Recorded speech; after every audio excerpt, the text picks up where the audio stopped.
नमस्ते दोस्तों, स्वागत है आपका देसी कौड़ी में। आज अपन कह रहे कोड फोर से round 1096 due 3 problem E it all went sideways. आपको यहाँ पे एक एन कॉलम्स दे रखे हैं, हर एक कॉलम में क्यूब्स है, उस नंबर ऑफ क्यूब्स है आइडेंटिकल। जैसे यहाँ पे देखें तो इसके अंदर 4 क्यूब्स है, सेकंड कॉलम में 2 क्यूब्स है, थर्ड कॉलम में 1 क्यूब है एंड फोर्थ कॉलम में 3 क्यूब्स है। ठीक है, अभी जो डेरिवेटिव वो डाउनवर्ड है। ठीक है, तो अभी सारे स्टेबल है, पर इसमें बताया कि सडनली जो डेरिवेटिव है वो शिफ्ट हो चुकी है राइट साइड में। ठीक है, तो इसको ये मानो कि ये जो है कॉलम, इसको आप रोटेट करोगे तो ये जो ऊपर है ये नीचे की तरफ फॉल हो जाए। तो जब गिरेगा ये नीचे तो कौन कौन से ट्यूब्स का मूवमेंट होगा? ये वाला सेकंड, थर्ड एंड फोर्थ। तो ये चारों ट्यूब्स का मूवमेंट होगा। तो चारों ट्यूब्स बन के ऐसे इस तरीके से बन जाएंगे राइट शिफ्ट में। ठीक है, तो नंबर ऑफ मूवमेंट्स कितने हुए ट्यूब्स के वही बताना है अपन को।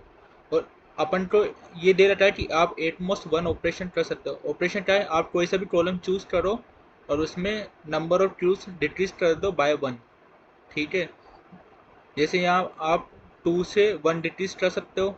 ठीक है, या फिर यहाँ पे 1 को हटा सकते हो तो सारे क्यूब्स यहाँ नीचे फॉल हो जाएंगे।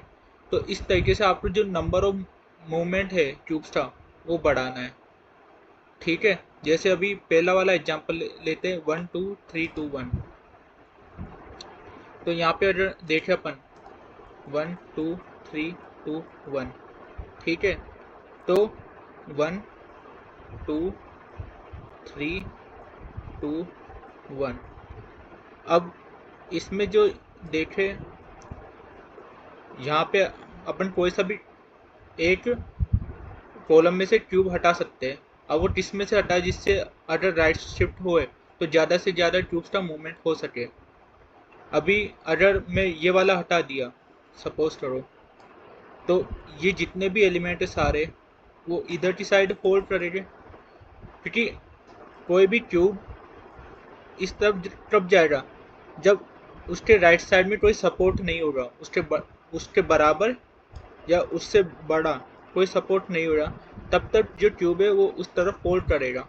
ठीक है, अभी जैसे अगर मैंने इसको हटा दिया तो अब इधर खाली रह गया तो ये ट्यूब सारे इधर फोल्ड करेंगे, तो ये खाली हो जाएगा, तो ये सारे इधर आएंगे तो ये भी मूवमेंट हो जाएगा, फिर खाली हो गया तो ये सारे मूवमेंट हो जाएगा। तो इस तरीके से सारे मूवमेंट हो जाएगा। तो जब इसको मैंने एक डिक्रीज कर दिया तो ये सारे ट्यूब नीचे गिरेंगे, क्योंकि अब सपोर्ट रहा नहीं, है ना। तो कितने ट्यूब रहे? 1 2 3 4 5 6 7 8। तो इसका आंसर कितना हो गया? 8। तो मतलब मैं अगर इसको रिड्यूस करूँ बाय 1 तो मेरा आंसर आएगा 8, जो कि है हाईएस्ट मैक्सिमम। तो यहाँ पे देखें तो 8 आ रहा है आंसर। ठीक है, तो अपन का जो ट्यूब है वो स्टेबल कब रहेगा? जब वो या तो उसका जो राइट साइड में जो वॉल है, ट्यूब की वॉल है, वो या तो उसके बराबर हो या उससे बड़ी हो। क्योंकि अगर उससे छोटी होगी तो जो उससे बड़े वाले ट्यूब है वो तो चले जाएंगे राइट साइड में। जैसे यहाँ पे ये और ये स्टेबल क्यों? क्योंकि बराबर है। अरे इससे बड़ा होता तब भी स्टेबल होता ये। पर अगर मान लो ये सेकंड एंड थर्ड, अब ये इससे छोटा है तो यहाँ पे ये वाला ट्यूब तो नीचे गिरेगा, राइट शिफ्ट करेंगे तो ये तो गिरेगा, क्योंकि इसके राइट साइड में इसके बराबर का सपोर्ट नहीं है, इससे छोटा है। तो इसका मतलब क्या है कि कितने शिफ्ट हो रहे हैं वो कैसे पता चलेगा? उससे पता चलेगा कि जो मिनिमम में राइट साइड में वो कितना है, क्योंकि जो मिनिमम में उतने ही ट्यूब बचे रहेंगे आगे, बाकी उससे ज़्यादा वाले राइट शिफ्ट हो जाएंगे, है ना। क्योंकि अगर मान लो यहाँ पे 1 2 3 ये 3 ट्यूब है और ये 1 ट्यूब है ना। तो इसके बराबर ये स्मॉलेस्ट है, तो इससे जो बड़े हो गए वो तो राइट शिफ्ट चल जाएंगे क्योंकि उनका सपोर्ट नहीं है राइट साइड में। बाकी ये रह जाएगा क्योंकि इसके बराबर का है, तो कितने जाएंगे? 2 जाएंगे। तो यानी जो मिनिमम है वो उतने ट्यूब आगे रह गए। अगर मान लो ऐसा हो कि सपोज करो ये एंड दिस वन, ठीक है, अगर ये है तो यहाँ पे कितने ट्यूब जाएंगे? 2 ट्यूब्स जाएंगे। क्यों? क्योंकि यहाँ पे सपोर्ट नहीं है, तो यहाँ से 2 चले गए। अब जब यहाँ से 2 चले गए तो यहाँ पे खाली हो गया ये वाला हिस्सा, इसके लिए तो क्यों इसके लिए खाली हो जाए तो ये भी चला जाएगा आगे। ठीक है, अब इसके आगे कुछ है नहीं। पर देखे तो मिनिमम क्या है, ट्यूब यहाँ पे ये वाला है, तो जितने इसके लिए भी क्या हो रहा, इसके लिए ये मिनिमम है क्योंकि इतने तक सपोर्ट दे पा रहा है। इसके ऊपर की जो जो ट्यूब है वो सारे राइट शिफ्ट में हो जाएंगे। ठीक है, तो ये पूरा स्पेस खाली हो जाएगा, यानी यहाँ पे मिनिमम, यहाँ पे भी मिनिमम, यहाँ पे भी मिनिमम और यहाँ पे मिनिमम, यानी जो मिनिमम है राइट से जाते हुए अपन जहाँ राइट से लेफ्ट में जाएंगे तो जो मिनिमम है उतने ही बचे रहेंगे, बाकी सारे नीचे शिफ्ट हो जाएंगे राइट साइड में। ठीक है, जैसे अब ये वाला एग्जांपल लेते हैं अपन 4th नंबर का। तो यहाँ पे ये है तो 4 1 6 3 2 6। ठीक है, 6 है यहाँ पे। ठीक है, अब 2 है ना, यहाँ पे मिनिमम क्या है 2 है, मतलब अगर कोई इससे लेफ्ट साइड में कोई है ट्यूब की वॉल्स है जो इससे बड़ी ट्यूब से, तो इससे ज़्यादा वाले ट्यूब्स तो चल जाएंगे राइट शिफ्ट में। ठीक है, ऑब्वियस सी बात है, और इसके बराबर वाले रह जाएंगे ट्यूब क्योंकि वहाँ पे आपको स्टेबिलिटी दे रहे हैं। तो यहाँ तक तो 6 है, यहाँ तक मिनिमम कितना है 2 है।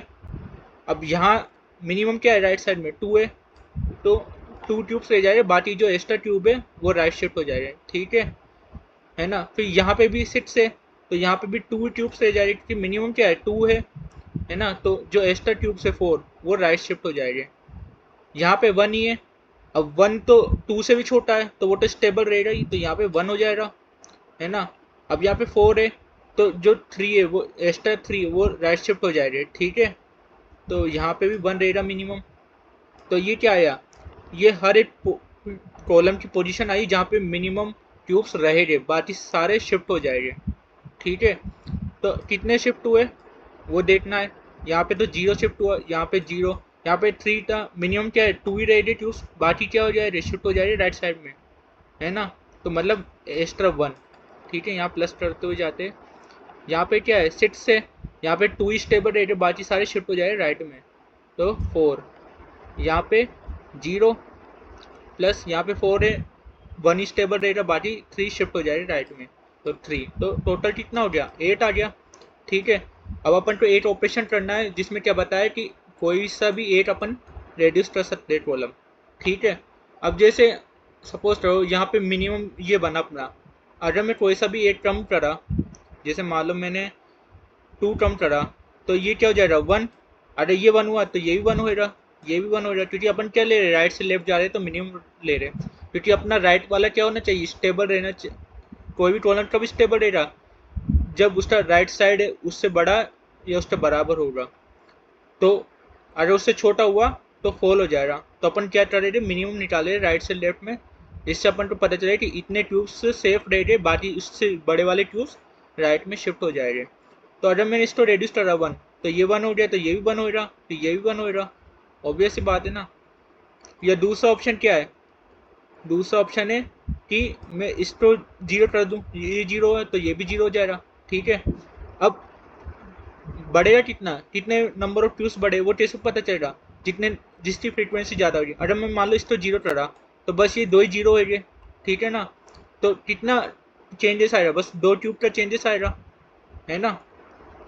पर अगर मैंने इसको 1 करा तो यही 1 हो जाएगा, यही 1 हो जाएगा, ये तो पहले से छोटे, तो इनमें चेंज आएगा।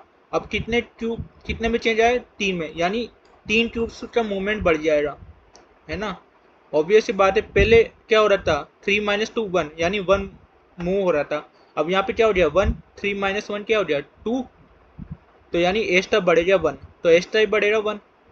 तो अपन को कैसे पता चलेगा, ये जो अपने निकाला है मिनिमम, इसमें जिसकी फ्रीक्वेंसी ज़्यादा है उतने number of tubes extra movement हो गए। ठीक है, तो अपन इसका सॉल्यूशन करते हैं। अब यहाँ पे मैंने इनपुट ले लिया इसका। अब पहले अपन को मिनिमम बताना है कि कितना कितने सेफ रहेंगे, मतलब एलिमेंट वेक्टर इंट सफिक्स, यहाँ पे n बना लिया। अपन राइट से देखेंगे कितने मिनिमम है जो कि सेफ रहेगा, क्योंकि उससे जो बड़े वाले हो जाए वो तो फॉल हो जाएंगे, तो मिनिमम लेते हुए चलना है। तो i बराबर n - 2 i greater than equal to 0, i minus minus, यहाँ पे सफिक्स n माइनस 1 बराबर v ऑफ n माइनस 1, ठीक है। यहाँ पे सफिक्स ऑफ आई बराबर minimum of suffix i plus 1 comma v of i, minimum लेते हुए चलेगा अपन, ठीक है। ये निकाल लिया। अब अपन को डिफरेंस भी चाहिए कि अपन के मिनिमम तो इतना है, उससे जो बड़े हो गए वो सारे मूवमेंट हो जाएंगे, ठीक है। तो अपन आंसर बराबर 0, तो यहाँ इसी में अपन ऐड कर लेते हैं answer plus equal to V I minus suffix of I, ठीक है। अब अपन को फ्रीक्वेंसी निकालनी मैक्सिमम, तो यहाँ पे फ्रीक्वेंसी बराबर 1, करंट वैल्यू बराबर, अभी कितनी करंट वैल्यू, अभी ले लेते अपन सफिक्स, जो वैल्यू है वो है सफिक्स ऑफ 0,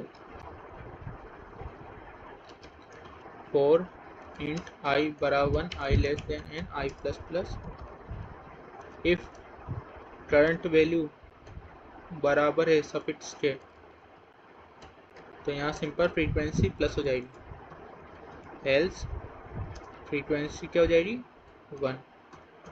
यहाँ पे अपन करंट बराबर सफिक्स से रखते हैं, ठीक है। अब आंसर क्या होगा अपना सी आउट, यहाँ पे अपन को एक मैक्सिमम एलिमेंट भी चाहिए कि मैक्सिमम फ्रीक्वेंसी किसकी ज़्यादा है, तो यहाँ पे maximum max of frequency comma A, maximum frequency निकाल ली। अब सी आउट क्या हो रहा, आंसर प्लस ए में -1 जो मैंने कहा था एंड एल, तो ये पास हो चुका। अब इसको सबमिट करके देखते,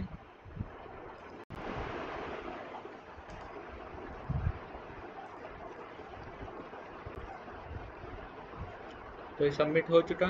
thank you so much for watching.